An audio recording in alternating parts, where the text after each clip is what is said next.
আল্লাহ রাব্বুল আলামিন পবিত্র কোরআনুল কারীমে সূরাতুল আরাফ 22 নম্বর আয়াতে কারিমা বলেন, অতঃপর দুজনকে শয়তান যখন প্রবঞ্চনায় ফেললো, তাদেরকে ওয়াসওয়াসা দিল, আল্লাহ পাক সঙ্গে সঙ্গে তাদের দেহ থেকে তাদের কাপড়গুলো ফেলিয়ে দিলেন। আদম আলাইহিস সালাম এবং হাওয়া আলাইহিমাস সালাতু ওয়াস সালাম দুজনকে আল্লাহ রাব্বুল আলামিন ডেকে বলেন, ওয়ানাদাহুমা রাব্বুহুমা, এ শোনো শোনো, তোমরা দুজন শোনো, আলাম আনহাকুমা, দ্বারা আল্লাহ পাক শুরু করেছেন, মাঝে একটা আলিফ আছে, আলিফের ওপর জবর দিলে হয় আ, এই আলিফের উপর জবর দিলে শুধু আ হয় না, কাওয়াইদুল আরাবিয়াতে আরবি ব্যাকরণে হামজার উপর একটা জবর দিলে সঙ্গে সঙ্গে এটি হারফে ইস্তেফাম হয়ে যায়, ইংরেজিতে বলে নট অফ ইন্টারোগেশন। আল্লাহ বলেন, এ আদম হাওয়া, তোমাদেরকে কি আমি আগেই সাবধান করে দেই নাই? তোমাদের 1 নাম্বার শত্রু, আওয়াজ দিয়া বলুন নামটা কি? নাম কি? ইবলিস। এখানে মূল নাম হচ্ছে ইবলিস, পরবর্তী সময় শয়তান বা আনুষঙ্গিক যে বিষয়গুলো আছে এগুলো তার উপনাম, ডাক নাম বা উপাধি, কিন্তু এর প্রকৃত বাবা মা যে নামটা রেখেছে সেটা হলো ইবলিস। বলেন কি? আল্লাহ রাব্বুল আলামিন বলেন, ওয়া আকুল্লাকুমা, আবার নট অফ ইন্টারোগেশন, আবার আল্লাহ পাক ইস্তেফামিয়া ব্যবহার করে ডেকে ডেকে বলেন, আদম আর হাওয়া, তোমাদেরকে কি আমি আগেই বলে দেই নাই তোমরা এই শয়তানের প্ররোচনায় পা দিও না? শোনো শোনো শোনো, শয়তানের কাজ হলো তোমাদেরকে ধ্বংস করে জান্নাত থেকে তোমাদের বের করে নেবে, আদুউম মুবিন, তোমাদের জন্য স্পষ্ট শত্রু। আল্লাহ বলেন, তোমরা যদি শত্রু না চিনো তাহলে ভুল করবা, তবে জেনে রাখো 1 নাম্বার শত্রু হলো তোমাদের জন্য ইবলিস। আওয়াজ দিয়ে বলুন তো, 1 নাম্বার আমাদের শত্রুটার নাম কি? আল্লাহ রাব্বুল আলামিন বলেন, এই শয়তান, এই ইবলিস, এই শত্রুর কাজ হলো তোমরা যেন ইসলামে পরিপূর্ণ প্রবেশ না করো, তোমরা যেন ইসলামের কিছু মানো কিছু না মানো, তোমরা যেন তোমাদের ব্যক্তি জীবনে অথবা তোমাদের ব্যক্তিগত পারিবারিক জীবনে ইসলাম মানো, আর তোমরা যেন অন্য কোনো জায়গায় ইসলাম না মানো। এই জন্য আল্লাহ রাব্বুল আলামিন বলেন, ইয়া আইয়ুহাল্লাযীনা আমানু দুখুলু ফিস-সিলমি কাফা ওয়ালা তাত্তাবিউ খুতুওয়াতিশ শাইতান ইন্নাহু লাকুম আদুউম মুবিন। আল্লাহ রাব্বুল আলামিন বলেন, ও ইউ বিলিভ, যারা আমাকে বিশ্বাস করো, এ মুসলমান, তোমরা পরিপূর্ণ ইসলামে প্রবেশ করো। পরিপূর্ণ ইসলামে প্রবেশ করা শব্দের অর্থ হলো তোমার ব্যক্তি জীবন, তোমার পারিবারিক জীবন, তোমার সামাজিক জীবন, তোমার রাজনৈতিক জীবন, তোমার বন্দিনীতি, সন্ধিনীতি, চুক্তিনীতি, এই পৃথিবীতে যত রীতি আর নীতি আছে, কমার্শিয়াল ল বলো আর জুডিশিয়াল ল বলো, এই পৃথিবীতে যত স্তর রয়েছে, আল্লাহ রাব্বুল আলামিন বলেন পরিপূর্ণ প্রবেশ করো।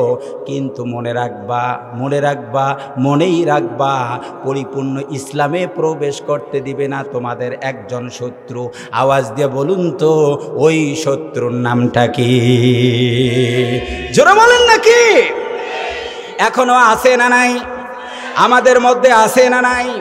এই শত্রু আমাদেরকে ইসলাম থেকে দূরে রাখার জন্য যতগুলো ষড়যন্ত্র করে, তার মধ্যে একটা গুরুত্বপূর্ণ ষড়যন্ত্র, সে চিন্তা করে দেখে এদের এমন একটি জায়গায় নক করব, এমন একটি জায়গায় সার্চ করব, এমন একটি জায়গায় চিপস দিব, এমন একটি জায়গায় আমি এদের মেমোরি কার্ড ঢুকাই দিব, যেখানে ভাইরাস দিয়ে দিলে এই লোকটি আর কোনোদিন ভালো হতে পারবে না।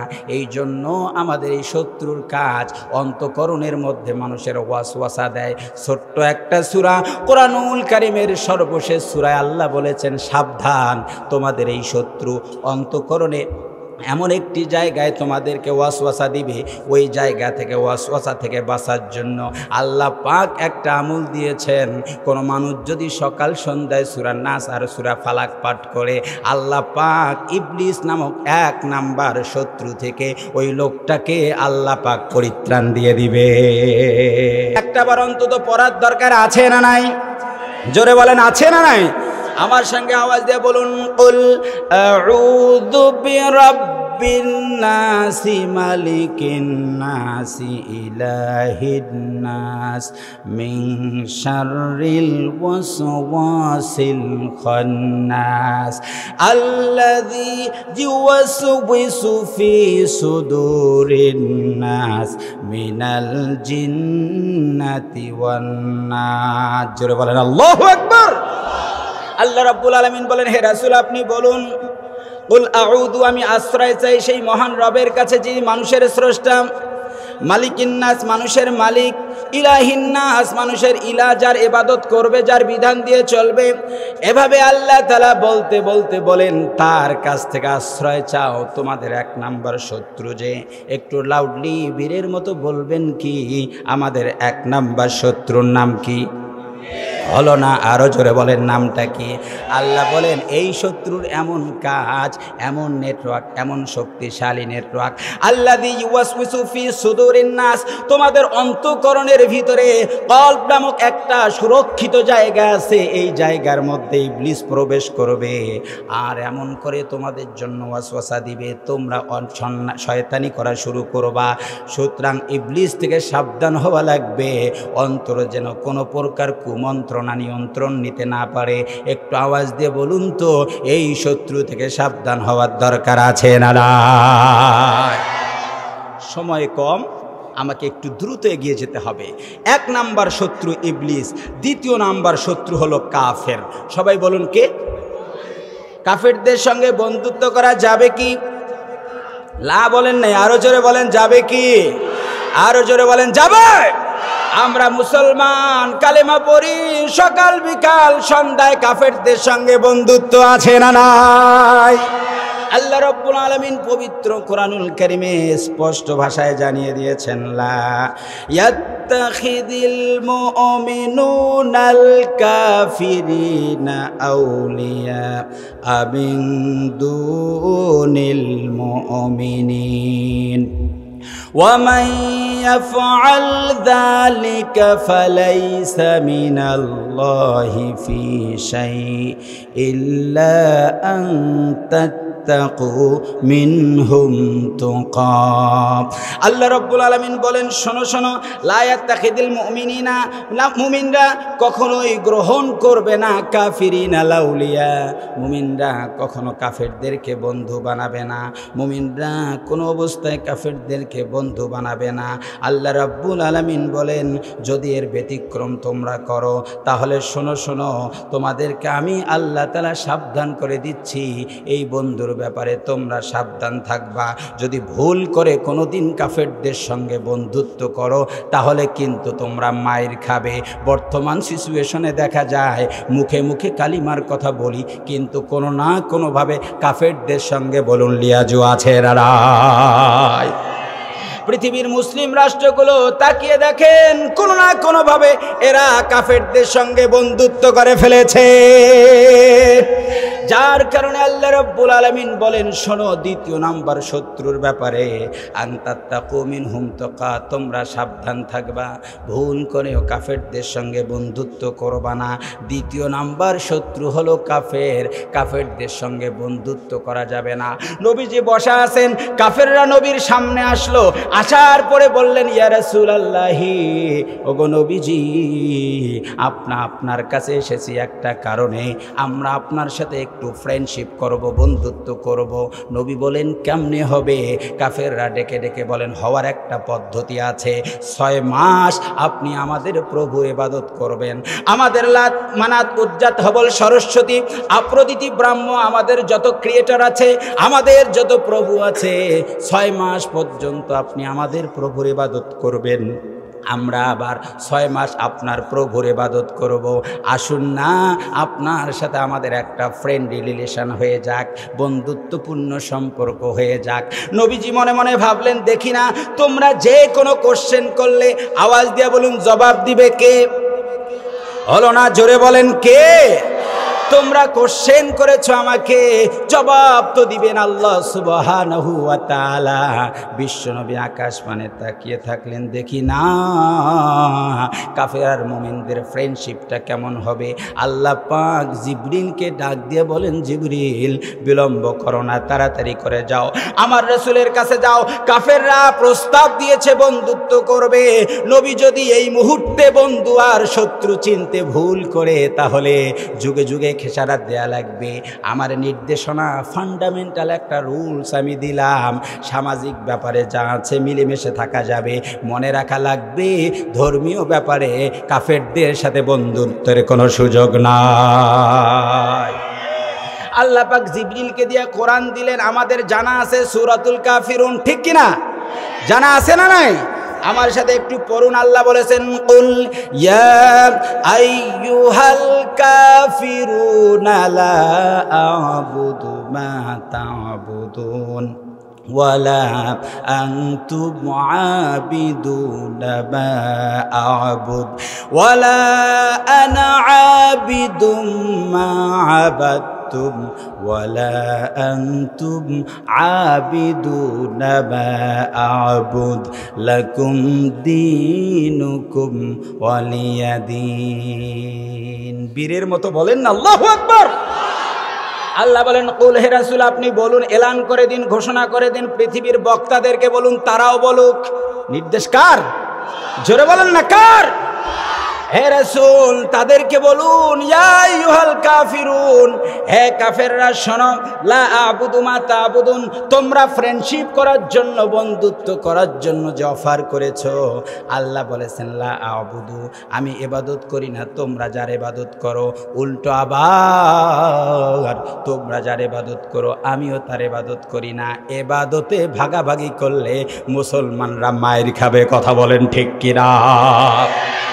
আল্লাহ কোরআনুল কারীমে সূরাতুল কাফিরুনের একেবারে শেষ আয়াতে বলেন, লাকুম দীনুকুম ওয়ালিয়া দিন। লা মানে জন্য, কুম মানে তোমাদের, দিন মানে দিন, আবার কুম মানে তোমাদের, ওয়ালি মানে আমাদের, আবার কুম মানে তোমাদের। আল্লাহ পাক সুন্দর করে বলেছেন, রাসূল আপনি বলে দিন, লাকুম তোমাদের জন্য তোমাদের দিন, আমাদের জন্য আমাদের দিন। আমাদের দেশে অনেকেই বলে ধর্ম যার যার উৎসব সবার, আয়াত বলে ব্যাখ্যা করে অপব্যাখ্যা। কোরআনী আইন থাকলে প্রতিটার জিহ্বা রাষ্ট্রীয়ভাবে কেটে দেওয়া হতো, কথা বলেন ঠিক কিনা? আল্লাহ বলেছেন লাকুম দীনুকুম ওয়ালিয়া দিন, তোমাদের দিন তোমাদের জন্য, আমাদের দিন আমাদের। এর অর্থটা কি? এর অর্থ হচ্ছে তোমাদের ধর্মীয় চিন্তা, তোমাদের চেতনা, তোমাদের ওয়ারশিপ, তোমাদের ইবাদত, তোমাদের উপাসনা যা কিছু আছে তা তোমাদের রুলস অনুযায়ী হবে। আমরা কোনোদিন তোমাদের ওখানে গিয়ে ডিস্টার্ব করব না, তোমরাও কোনোদিন আমাদের এখানে এসে ডিস্টার্ব করবা না। ইসলাম কোনোদিন বলে নাই ভিন্ন ধর্মাবলম্বীদের কোনো মন্দিরে আঘাত করো, কথা বলেন ঠিক কিনা? কিছু স্বার্থান্বেষী মহল এমন করে মুসলমানদের ওপর দোষ চালায়, ষড়যন্ত্র আছে না নাই? আল্লাহ রাব্বুল আলামিন বলেন, কাফের আর মুমিনের রিলেশনটা কিরকম হবে? কাফেররা তাদের ধর্মীয় কাজ নিজের মতো করে করবে, আবার মুমিনরা তাদের ধর্মীয় কাজ নিজের মতো করবে। এই ক্ষেত্রে উভয়ের মধ্যে বন্ধুত্ব করার কোনো সুযোগ বলেন আছে নাকি? দুই নাম্বার গেল। এক হলো মিস্টার ইবলিস, লুক অ্যাট মি, আমার দিকে তাকান, ট্রেন আসছে তাতেই ডানে বামে তাকান, এই জন্য তো মার খাই, এত ভয়। এই দিকে তাকান, লুক অ্যাট মি, তাকাচ্ছেন তাকাচ্ছেন তাকাচ্ছেন। শত্রু কয়জন? কথা বলেন না কেন, কয়জন? চারজন। তার মধ্যে তৃতীয় নাম্বার শত্রু এবার জানবো। কি আপনাদেরকে হিসেব মনে আছে তো? তাফসির মাহফিলে এসে কিছু না কিছু শিখতে হবে, কি বলেন ঠিক কিনা? এখানে বাচ্চাগুলো সাউন্ড দিচ্ছে, একটু ডিস্টার্ব হচ্ছে, একটু স্বেচ্ছাসেবকরা জন্য ইয়া করে। আপনারা আমার দিকে তাকান, আমি চালিয়ে যাই ইনশাল্লাহ। কারণ ইবলিসের বিরুদ্ধে বলছি, ইবলিস কোনো না কোনোভাবে আমাদের এখানে ডিস্টার্ব করবে, এটি স্বাভাবিক, কথা বলেন ঠিক কিনা? ভাইরা আমার, 3 নাম্বার শত্রু কারা এটা বলবো নাকি একটু অ্যাভয়েড করে যাব? বলবো। মুসলমান কেন মার খাবে না? আল্লাহ কোরআনুল কারীমে স্পষ্টভাবে পৃথিবীর মুসলমানদেরকে বলে দিয়েছে, তোমরা বন্ধুত্ব করবা না ইহুদি এবং নাসারাদের সাথে। ইহুদি এবং নাসারা মুসলমানদের বন্ধুত্ব কখনো স্থাপন করতে পারে না, বন্ধু হতে পারে না, কথা বলুন ঠিক কিনা? আল্লাহ রাব্বুল আলামিন বলেন, ইয়া আইয়ুহাল্লাযীনা আমানু লা তাত্তাখিযুল ইয়াহুদা ওয়ান নাসারা আউলিয়া বা'দুহুম আউলিয়াউ বা'দ ওয়া মান ইয়াতাওয়াল্লাহুম মিনকুম ফাইন্নাহু মিনহুম ইন্নাল্লাহা লা ইয়াহদিল কওমাল কাফিরিন ইন্নাল্লাহা লা ইয়াহদিল কওমাদ যালিমিন। জোরে বলেন আল্লাহু আকবার। আল্লাহ রাব্বুল আলামিন বলেন, যারা আমাকে বিশ্বাস করে ঈমানদার, ও তাওহীদি জনতা, একটু বীরের মতো বলুন তো আমরা ঈমান এনেছি কার উপর?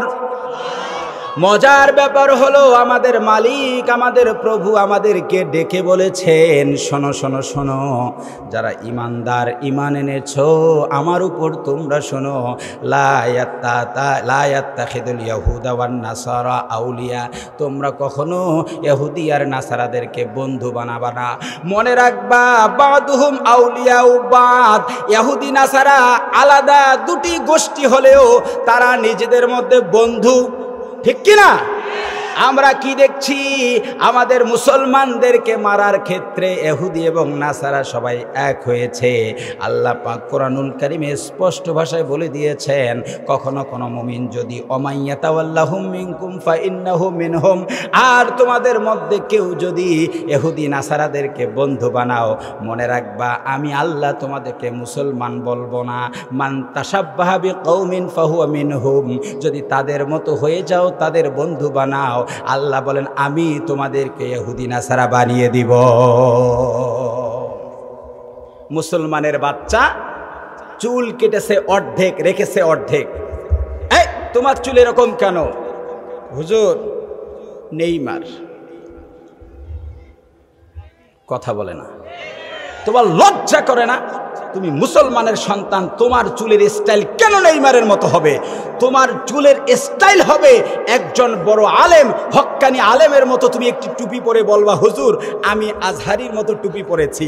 কথা বলেন ঠিক কিনা? আর মুসলমানের বাচ্চা তুমি চুল একদিকে রাখো আর একদিকে রাখো না, গেঞ্জি পরেছে উল্টো দিকে, বোতাম দিয়েছে পিছনে, সামনে দিয়েছে পিছনটা। এখন হঠাৎ করে তাকিয়ে দেখি এই দিকে যে মেসি, এই জন্য বোতাম পিছনে। মেসিকে কি আর পিছনে রাখা যায়? কথা বলে না। মুসলমানের বাচ্চা তোমার বুকে কে? হুজুর মেসি। কেন?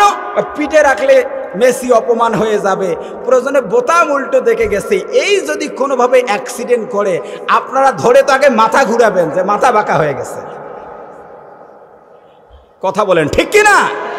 মুসলমানের বাচ্চা রাসূল সাল্লাল্লাহু আলাইহি সাল্লামের সুন্নাহর উপর চলবে, কিন্তু ইহুদি এবং নাসারাদের স্টাইলে চলে। আমরা যেহেতু কোনো না কোনোভাবে বন্ধু বানিয়ে ফেলেছি ইহুদি এবং নাসারাদেরকে, এই জন্য আল্লাহ রাব্বুল আলামিন আমাদেরকে মার খাওয়াচ্ছেন। কথা বলেন ঠিক কিনা?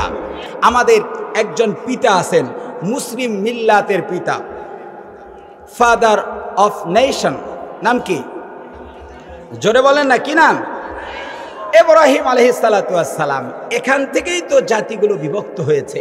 ইব্রাহিম আলাইহিসসালাতু ওয়াসসালাম এই ফিলিস্তিনেই ছিলেন। তার দুই স্ত্রী ছিল, একজনের নাম সারা আর একজনের নাম হাজরা আলাইহিসসালাতু ওয়াসসালাম। দুই স্ত্রী থেকে হযরতে হাজরা আলাইহিসসালাতু ওয়াসসালামের পেটে আল্লাহ পাক হযরতে ইসমাঈল আলাইহিসসালাতু ওয়াসসালামকে প্রেরণ করলেন, আর সারা আলাইহিসসালাতু ওয়াসসালামের পেটে আল্লাহ সুবহানাহু ওয়া তাআলা হযরত ইসহাক আলাইহিসসালাতু ওয়াসসালামকে প্রেরণ করলেন। ইসহাক আলাইহিসসালাতু ওয়াসসালামের সন্তানের নাম ইয়াকুব, ইয়াকুব আলাইহিসসালাতু ওয়াসসালামের সন্তানের নাম ইউসুফ, ইউসুফ আলাইহিসসালাতু ওয়াসসালাম পর্যন্ত আমাদের ইতিহাস জানা আছে।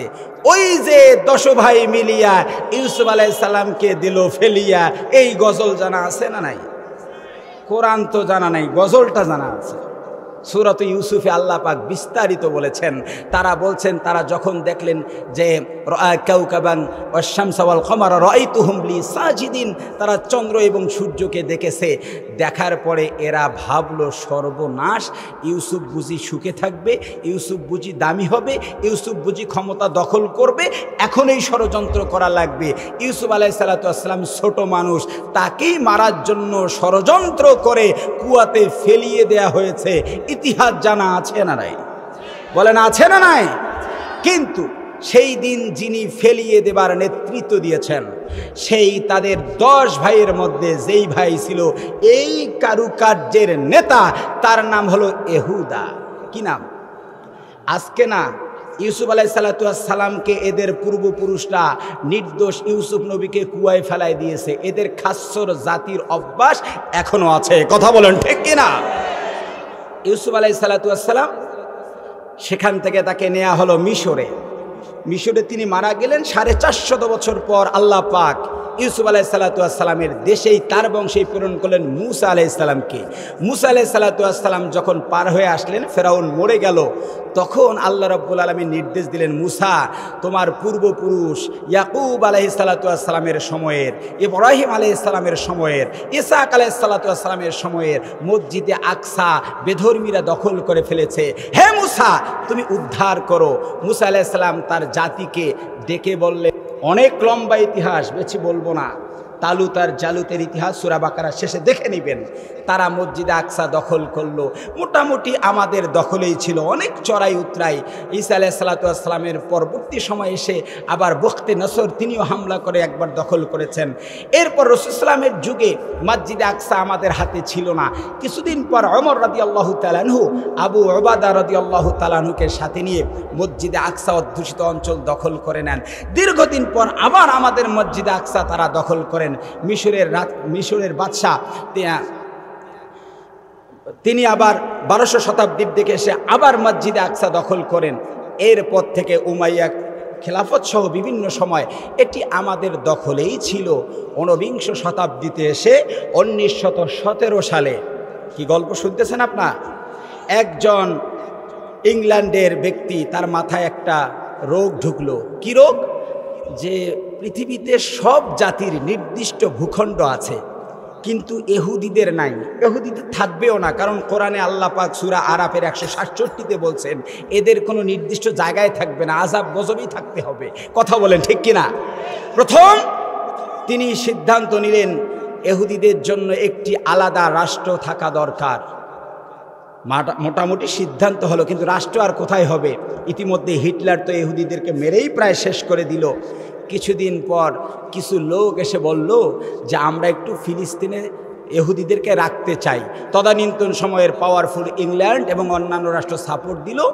ইহুদিদের মাত্র 5 থেকে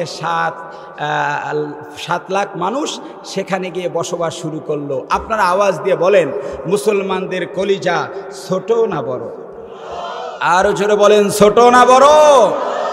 মুসলমানরা বলল হোক, যে জাতি হোক, থাকা খাওয়া পড়ার মৌলিক চাহিদা পূরণের দায়িত্ব মুসলমানদের আছে। আমরা ফিলিস্তিনিরা বললাম ঠিক আছে তোমরা থাকো। ওরা মাত্র তদানীন্তন সময়ের ফিলিস্তিনের 6 ভাগ জায়গায় বসবাস শুরু করলো। সেখানে তারা আমাদের দেশের রোহিঙ্গাদের মতো থাকা শুরু করলো। এই আস্তে আস্তে বৃদ্ধি হতে হতে আন্তর্জাতিকভাবে তাদেরকে নিয়ে চক্রান্ত শুরু হলো।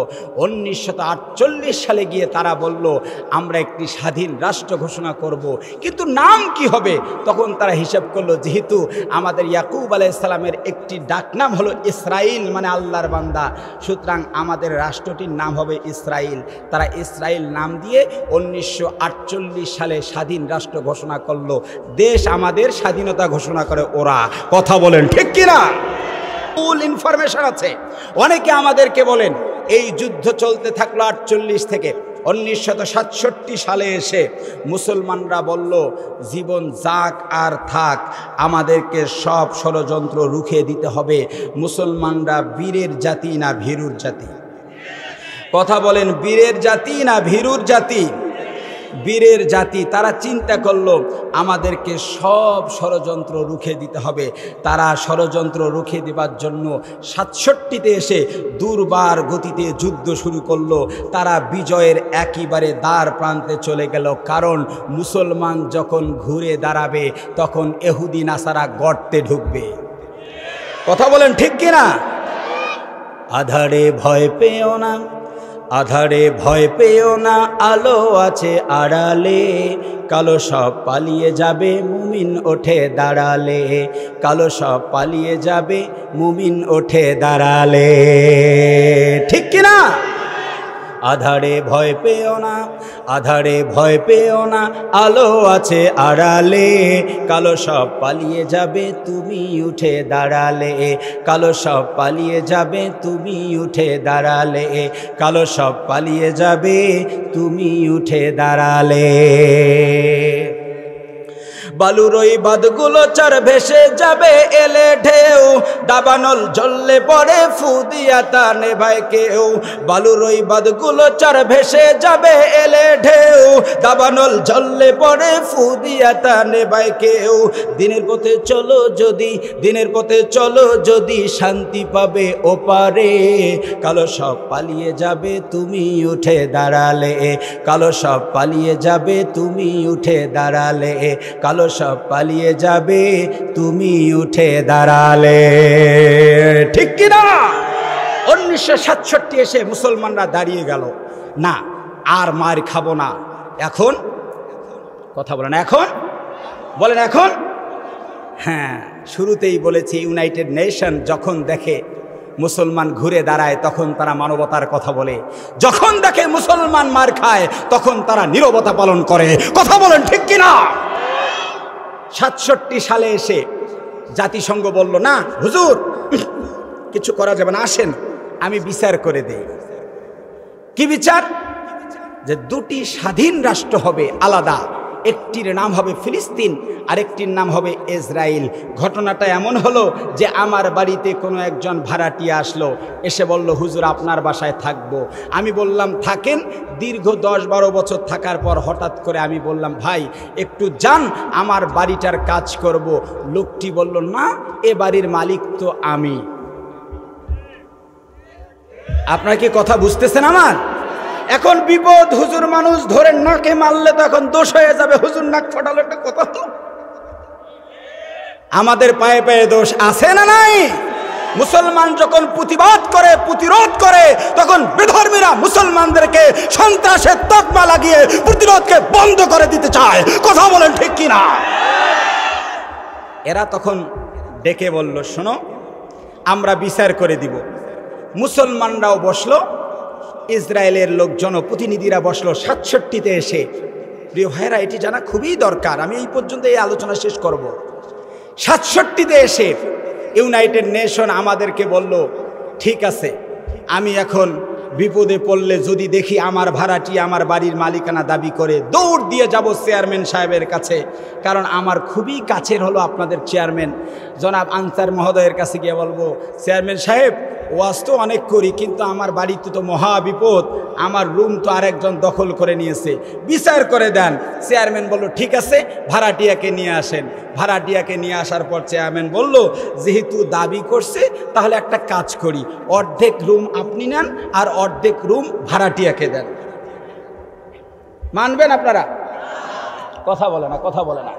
গোটা পৃথিবীতে বর্তমান আমি দেখি কিছু পোষা বুদ্ধিজীবী আছে যারা বারবার বিভিন্ন টক শোতে এসে বলে ভিডিও ফুটেজ দেখছি, ছোট মাসুম বাচ্চা হাতটা ছিঁড়ে গেছে, হাতটা ছিঁড়ে গেছে, আর একটা ছোট্ট বাচ্চা কানে গিয়ে বলছে লা ইলাহা ইল্লাল্লাহ। এই মাসুম বাচ্চাটির কি দোষ ছিল? সে তো এখনো বুঝে না ইসরায়েল কি, ফিলিস্তিন কি, সে এখনো বুঝে না আল্লাহ কি, রাসূল কি, কোরআন কি, সুন্নাহ কি, বুঝে না। এই বাচ্চাগুলো কি, আমি একটি ভিডিওতে দেখলাম অ্যাম্বুলেন্সের এক ড্রাইভার একটা বাচ্চাকে ব্রাশ ফায়ার করে শেষ করেছে, সে কোলে নিয়ে এক হাতে ড্রাইভিং করছে আর এক হাতে বাচ্চাটা কালিমার আওয়াজ ওর কানে দিচ্ছে যে শোনো তুমি আজকে মরছো এই কালিমার কারণে, তুমি যদি কালিমার পক্ষে না থাকতে তাহলে তোমাকে এত ছোট বয়সে জীবন দিতে হতো না। গোটা পৃথিবীতে যেখানে প্রকৃত কালিমাওয়ালা আছে সেখানে এরকম নির্যাতন এবং নিপীড়ন আছে। যদি কালিমা ওই সমস্ত ইসলাম বিরোধীদের সাথে লিয়াজু করা কালিমা হয়, সেই কালিমার রুটি আছে। যেই কালিমা আল্লাহর জন্য, সেই কালিমায় নির্যাতন এবং নিপীড়ন আছে। কথা বলেন ঠিক কিনা? ভাইরা আমার, লম্বা করব না। আল্লাহ রাব্বুল আলামিন এই জন্য আমাদেরকে ডেকে ডেকে বলেছেন, পৃথিবীর মুসলমান তোমরা শোনো, বন্ধু চিনতে আর শত্রু চিনতে ভুল করবা না। তোমাদের তৃতীয় নাম্বার শত্রু হলো ইহুদি এবং নাসারা। তবে তুমি মনে রাখবা, ইহুদি নাসারা যেই জায়গায় যাক না কেন, এদের ধ্বংস অনিবার্য, এরা তো ধ্বংস হবেই। আজকে মুসলমান মনক্ষুণ্ণ, অনেকেই মন খারাপ করে আমাদেরকে জিজ্ঞেস করেন, হুজুর কি হবে, আমাদের কি হবে, আমাদের কি হবে, ফিলিস্তিনের কি হবে, আর মুসলমানদের কি হবে হুজুর বলুন। আমি যদি আপনাদেরকে ছোট্ট একটা হাদিস যদি শুনিয়ে দেই, অবাক হয়ে যাবেন। আল্লাহর নবী বলেছেন ইহুদিদের সব শেষ পরিস্থিতি কি হবে, বিশ্ব নবী বলেছেন। একটু আওয়াজ দিয়ে বলুন, শেষ পরিণতিটা জানার দরকার আছে না নাই?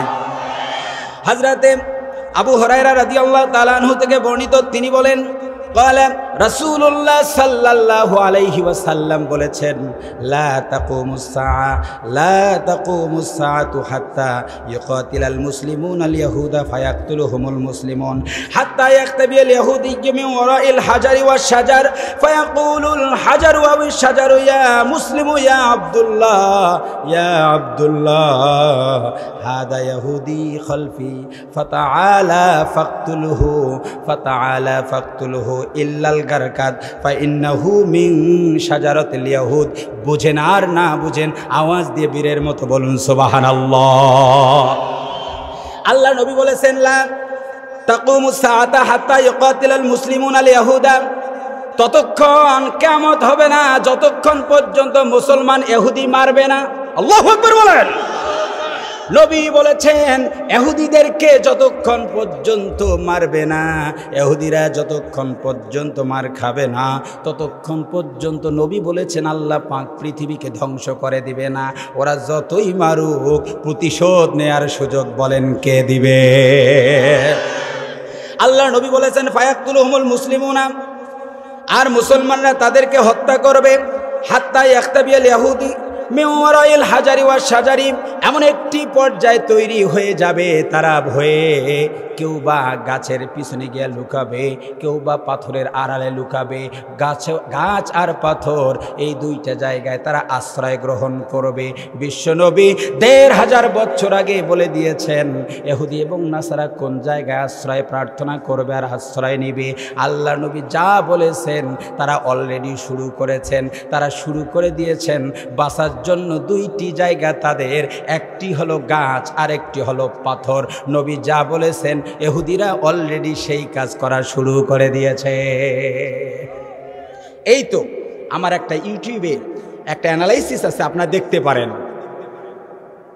মাত্র ২ বছর আগে ইহুদিরা একটি নতুন আবিষ্কার করেছে, নাম দিয়েছে ক্যামোফ্লেজ নেট। ক্যামোফ্লেজ নেটটা কি? এটি দূর থেকে দেখতে পাথর, দূর থেকে মনে হবে পাথর। এটা আবিষ্কার করার পেছনে কারণ হলো এরা জানে টুডে আর টুমরো, আজ হোক কাল হোক মুসলমান আমাদেরকে মারবে। হাদিসে আছে পাথরের নিচে থাকা লাগবে, পাথর পাই আর না পাই ওই রকম কিছু একটা বানাই, তৈরি করেছে পাথরের মতো, নাম দিয়েছে ক্যামোফ্লেজ নেট। এরা জানে আমাদেরকে মারলে আমরা ক্যামোফ্লেজ নেটের ভিতরে ঢুকবো। আল্লাহ নবী বলছেন নেট ফেট কোনো দিয়ে কাজ হবে না। আল্লাহু আকবার বলেন। তোমাদের যত অস্ত্র আছে কোনো কিছুই দিয়ে কাজ হবে না। আওয়াজ দিয়ে বলুন কে বলেছেন? নবীজি বলেছেন, যেই মাত্র তারা পাথর আর গাছের আড়ালে গিয়ে লুকিয়ে থাকবে, আমরা মুসলমানরা সেই সামন দিয়ে যাব। তারা থাকবে ক্যামোফ্লেজ নেটের নিচে, অথবা তারা থাকবে কোনো গাছের আড়ালে। আল্লাহর নবী বলছেন মুসলমানরা হেঁটে যাবে। মুসলমান তো গায়েব জানে না। আওয়াজ দিয়ে বলুন গায়েব জানেন কে? জোরে বলেন না কে? মুসলমান তো গায়েব জানেন না, মুসলমান বলতেও পারে না ক্যামোফ্লেজ নেটের নিচে কে আছে, অথবা পাথরের নিচে, অথবা গাছের আড়ালে কে। আল্লাহ নবী বলেছেন লোকটা যখন হাঁটতে থাকবে, এমন সময় ফায়াকুলুল হাজারু আওয়াশ শাজারু, ওই গাছটা আর ওই পাথরটা ডেকে ডেকে বলবেন, ইয়া মুসলিম ইয়া আব্দুল্লাহ, ইয়া মুসলিম ইয়া আব্দুল্লাহ। হে মুসলমান, সারা জীবন মার খেয়েছো, এখন তোমাদের মার দেওয়ার দিন এসেছে। ও মুসলমান, হে আল্লাহর বান্দা, হাদা ইহুদিয়্যু, তাকিয়ে দেখো আমার পিছনে ইহুদি তোমার ভয়ে লুকিয়ে আছে, দীর্ঘদিন নির্যাতন আর নিপীড়ন করেছে। টেনশন করো না, ফাতাআলা ফাকতুলুহু, গাছটি ডেকে ডেকে বলবে মুসলমান এগিয়ে আসো, আর লোকটাকে ইহুদিকে হত্যা করো, এই মুহূর্তে হত্যা করো। মুসলমানরা ইহুদিদেরকে হত্যা করতে থাকবে।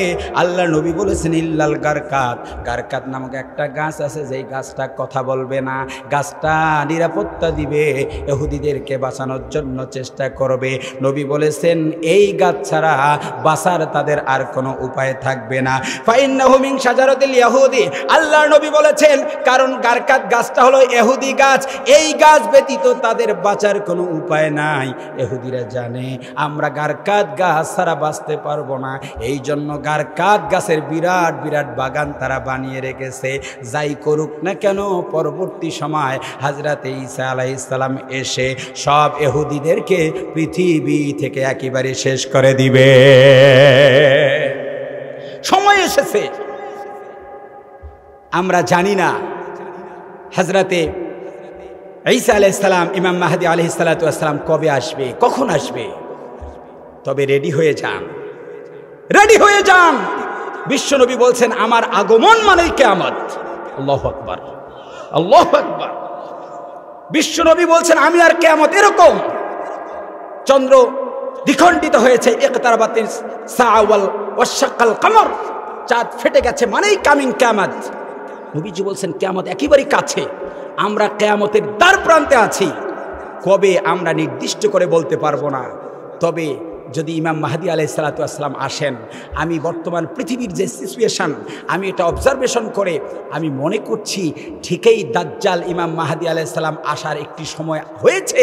কেননা গোটা পৃথিবী মেরুকরণ হয়ে যাচ্ছে, পৃথিবী দুই ভাগে বিভক্ত হচ্ছে। এখন আর গোটা পৃথিবীতে কোনো রাষ্ট্র নিজের মধ্যে স্বাধীনতা নাই, এক রাষ্ট্র আর এক রাষ্ট্র নিয়ে মাতবরি করে। কথা বলেন ঠিক কিনা? কোথায় আমেরিকা, কোথায় রাশিয়া ইউক্রেনে গিয়ে যুদ্ধ করছে, পৃথিবীর একটি রাষ্ট্র নিয়ে সবাই খেলতে চায়। তার মানে পৃথিবী মেরুকরণ হচ্ছে, দুটি ভাগে বিভক্ত হয়ে যাচ্ছে। একদিকে যাচ্ছে ইমানদার, আর একদিকে যাচ্ছে ইহুদি নাসারা কাফের, সবাই দুইটি দল হয়ে যাচ্ছে। তার মানে দুই দলের নেতা হবে দুইজন, একজন দাজ্জাল, একজন ঈসা আলাইহিস সালাতু ওয়াস সালাম। যেহেতু নেতা হবে দুই, দলও থাকা লাগবে। কথা বলে না, দল থাকা লাগবে। শোনেন, যদি আমরা পেয়ে যাই ইমাম মাহদী বা ঈসা আলাইহিস সালাতু ওয়াস সালামকে, আমাদের জীবন থাক আর যাক, রক্ত দিয়ে হলেও, জীবন দিয়ে হলেও, সকল বাধা বিপত্তি উপেক্ষা করে হযরতে ঈসা আলাইহিস সালামের দলে অন্তর্ভুক্ত হতে কারা কারা রাজি? তো হাত তুলে আল্লাহকে দেখাও। লিল্লাহে তাকবীর, লিল্লাহে তাকবীর। আল কোরআনের আলো, কোরআন আছে যেখানে, লিল্লাহি তাকবীর। আল্লাহ পাক কবুল করুন, বলি আমিন। আরো আওয়াজ দিয়ে বলি আমিন। প্রিয় ভাইরা, এরপর আল্লাহ পাক আমাদেরকে 4 নাম্বার শত্রুকে এটা বলেছেন। আমি ছোট করে আপনাদেরকে বলি, আল্লাহর বক্তব্য হলো যারা আল্লাহ এবং তার রসুলের শত্রু। আমি আবার বলছি, মনোযোগ আছে আপনাদের? That is very important point for Muslim life, খুবই ইম্পর্টেন্ট। আল্লাহ এবং তার রসুলের যারা শত্রু, তার সাথে বন্ধুত্ব করা যাবে না। আনফরচুনেটলি মসজিদের ইমাম, মসজিদের খতিব, মসজিদের হুজুর, বড় শাইখুল হাদিস, বড় আলেম, বড় আল্লামারাও আল্লাহ এবং তার রসুলের শত্রুদের সঙ্গে বন্ধুত্ব করছে। কথা বলেন ঠিক কিনা? ফতোয়া দিতে দ্বিধা নাই, কাকে জান্নাতি বলে আর কাকে জাহান্নামী বলে। আছে না নাই? কে জান্নাতি কে জাহান্নামী পৃথিবীর কোন মানুষ কোনদিন বলতে, কথা বলেন না, বলতে কে জান্নাতি কে জাহান্নামী আওয়াজ দিয়ে বলুন, কে জানেন? আল্লাহ পাক জানেন। আল্লাহ রাব্বুল আলামিন বলেন, লা তাজিদু কওমান ইউমিনুনা বিল্লাহি ওয়াল ইয়াউমিল আখির يودون من حاد الله ورسوله ولو كانوا آباءهم أو أبناءهم أو إخوانهم أو عشيرتهم الله أكبر سورة المجادلة 22 নং আয়াত আল্লাহ রাব্বুল আলামিন বলেন কাউকে পাবেন না। আবার বলছি লা তাজিদু, এমন ঘটনা পৃথিবীর জমিনে কখনো ঘটবে না কওমান, এমন সম্প্রদায়ের জন্য ইউমিনুনা বিল্লাহি ওয়া বিল ইয়াউমিল আখির। একটু আওয়াজ দিয়ে বলুন তো আল্লাহর প্রতি আর আখিরাতের প্রতি আমরা বিশ্বাস এনেছি কিনা? আল্লাহ পাক বলেন একজন মুমিন যারা আল্লাহকে বিশ্বাস করে, আবার যেই লোকগুলো আখিরাতকে বিশ্বাস করে এই লোকগুলো কোনোদিন বন্ধু বানাবে না। ইউয়াদ্দুনা মান হাদাল্লাহ ওয়া রাসূলা, আল্লাহ এবং তার রাসূলের শত্রু যারা তাদের সঙ্গে কোনোদিন বন্ধুত্ব তারা করবে না। আল্লাহ রাব্বুল আলামিন আরো স্পষ্ট বলেছেন মারাত্মকভাবে আল্লাহর বক্তব্য, ওয়ালাউ কানা আবাআহুম আও আবনাআহুম, যদি তাদের বাবা হয়, পূর্বপুরুষ হয়, অথবা আপন সন্তান হয়, আও ইখওয়ানাহুম, অথবা যদি তার ভাই হয়, আও আশিরাতাহুম, নিকটাত্মীয় হয়, তবুও বন্ধুত্ব করা যাবে না। আল্লাহ আর নবীর শত্রুদের সাথে বন্ধুত্ব করা বলুন হারাম করেছেন কে? চমৎকার একটি হাদিস বললে আপনারা অবাক হবেন। রাসূলুল্লাহ সাল্লাল্লাহু আলাইহি ওয়াসাল্লামের জিন্দেগিতে তিনি বেড়ে ওঠা কৈশোর থেকে শৈশব পর্যন্ত তার টোটাল লাইফ যদি অ্যানালাইসিস করা যায় তাহলে দেখা যাবে নবীকে মেন্টালি এবং ফিনান্সিয়ালি সাপোর্ট সব থেকে যিনি বেশি দিয়েছেন তার নাম আবু তালিব। সবাই একটু আওয়াজ দিয়ে বলেন তার নাম কি? নবীর চাচা, একেবারে কাছের। আল্লাহ পাক রাসূল সাল্লাল্লাহু আলাইহি ওয়াসাল্লামকে প্রেরণ করার পর আবু তালেব রাসূলকে বাণিজ্যিক কাজে সম্পৃক্ত করেছেন, বিয়ে দিয়েছেন, ছোট থেকে বড় করেছেন, অনেক অবদান। এগুলো বলার সময় নাই। আল্লাহর নবী সাল্লাল্লাহু আলাইহি ওয়াসাল্লাম চাইলেন যে আমার এই চাচার পক্ষে একটু যাই, চাচাকে একটু ভালোবাসি, চাচাকে একটু মহব্বত করি। চাচার মৃত্যুর সন্নিকটে গিয়ে আল্লাহর নবী সাল্লাল্লাহু আলাইহি ওয়াসাল্লাম বসলেন। আল্লাহর নবী কথা বলছেন, আবু জেহেল সহ নেতৃত্ব স্থানীয় ব্যক্তিবর্গ বসা। নবীজি সেখানে গিয়ে অঝোর নয়নে কাঁদছেন, চিন্তা করছেন সর্বনাশ, আমার সব থেকে কাছের লোকটা ঈমান ছাড়া মরে যাবে, জাহান্নামে যাবে, এটা হতে পারে না। কাকুতি মিনতি করে আল্লাহকে বলছেন রব্বুল আলামিন আমার চাচাটার হেদায়েত দাও, চাচাটার হেদায়েত দাও। চাচার কাছে গিয়ে বলছেন চাচা আপনাকে বেশি কিছু করা লাগবে না, একটা কাজ করেন, জান্নাতের গ্যারান্টি আমি দিয়ে দিব। চিৎকার দিয়ে বলেন সুবহানাল্লাহ। আল্লাহর নবী আপন চাচা আবু তালেবের কাছে গেলেন, গিয়ে বললেন ইয়া আম্মি আবি তালিবিন কুল লা ইলাহা ইল্লাল্লাহ। ও আমার চাচা বেশি লাগবে না, শুধু বলেন লা ইলাহা ইল্লাল্লাহ। আপনি যদি মৃত্যুর সময় এতটুকু শব্দ আমার সামনে উপস্থাপন করতে পারেন, হুজ্জাল লাকা ইনদাল্লাহি ইয়াউমাল কিয়ামা।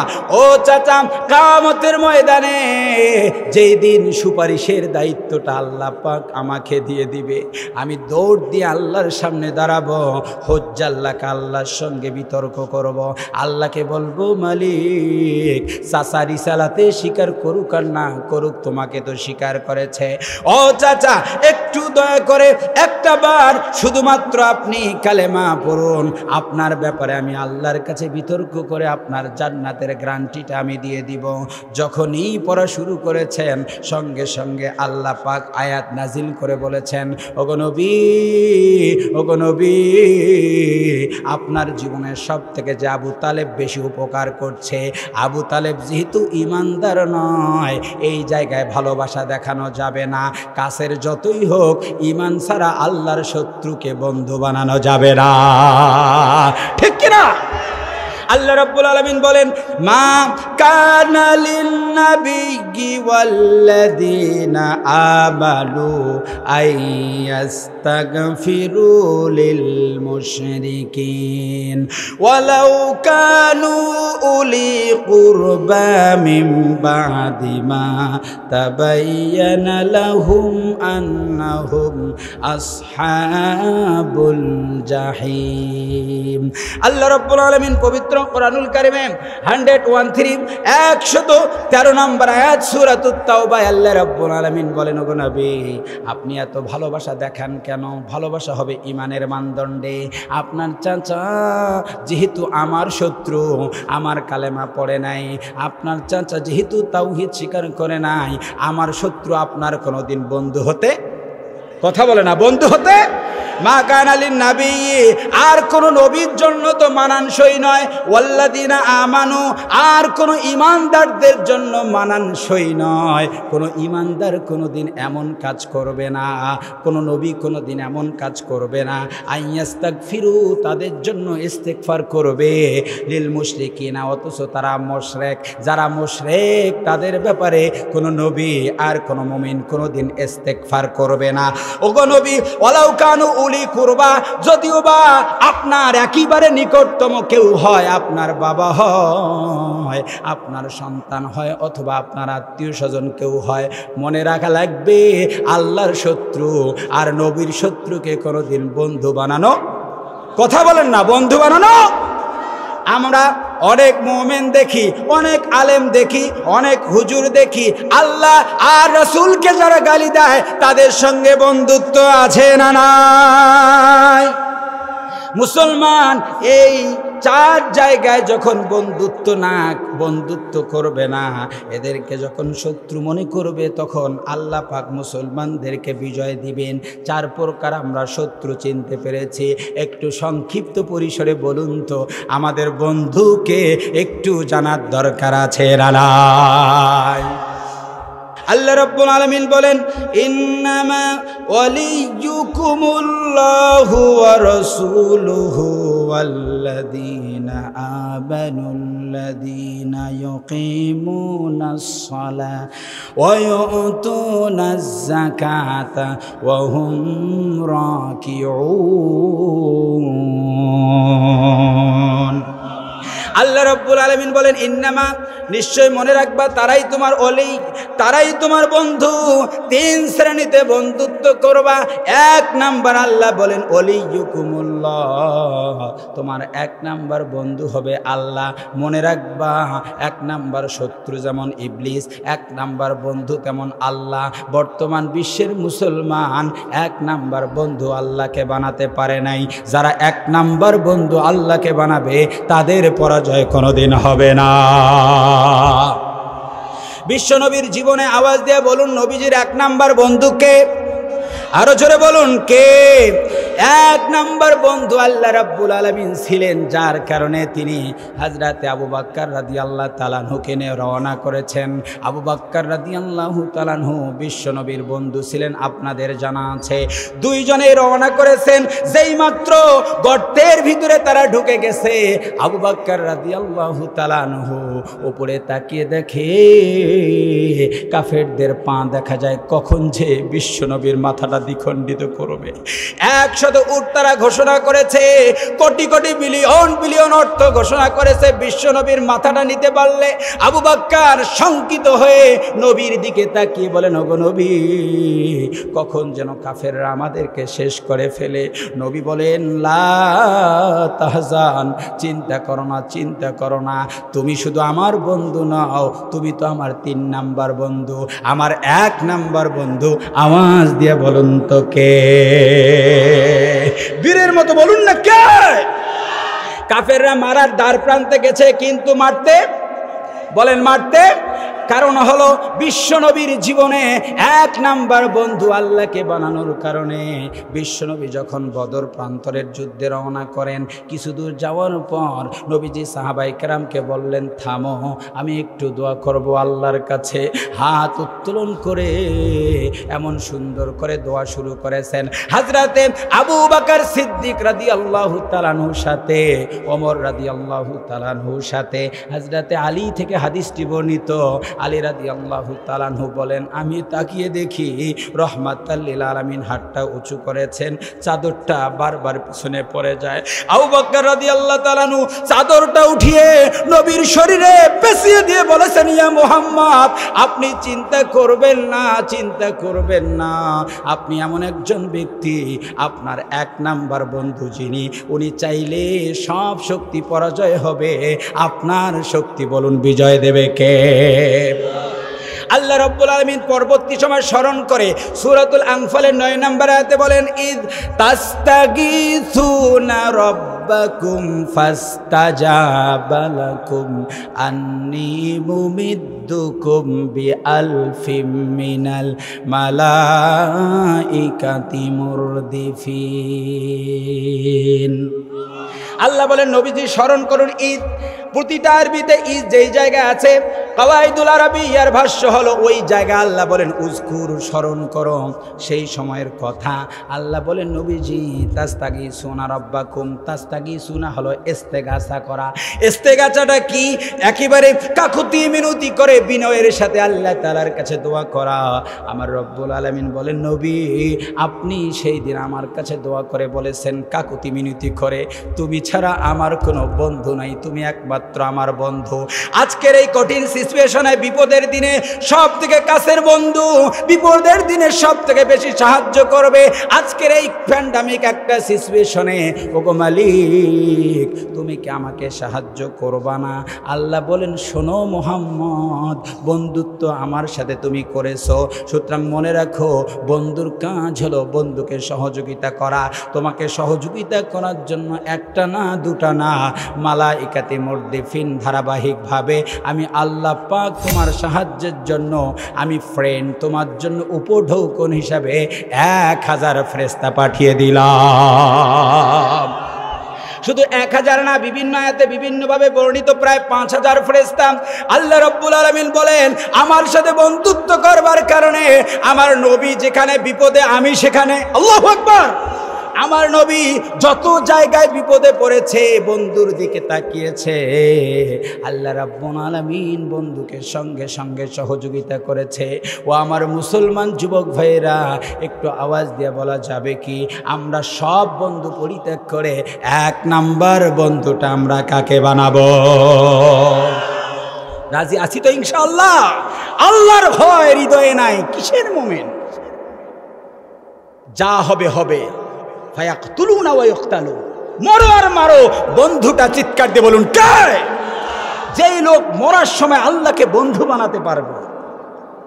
ইস, এই যুবক কলিজার টুকরো ভাইয়েরা, কি করো? জীবন শেষ করে ফেললা। মরার সময় আল্লাহকে বন্ধু বানাবে বানাবে। আমি একটা মৃত্যু দেখেছি। আমার এক ছোট ভাই ক্লাস 9-এ পড়তো, রংপুর সাতগড়া কামিল মাদ্রাসায়। রমজান মাসে সে কোরআন পড়ছিল, কোরআন পড়ে উঠে 2য় তলায় একটা বিদ্যুতের তারের সঙ্গে লেগে তাকে বিদ্যুতের শকে সে অসুস্থ হয়ে গেছে।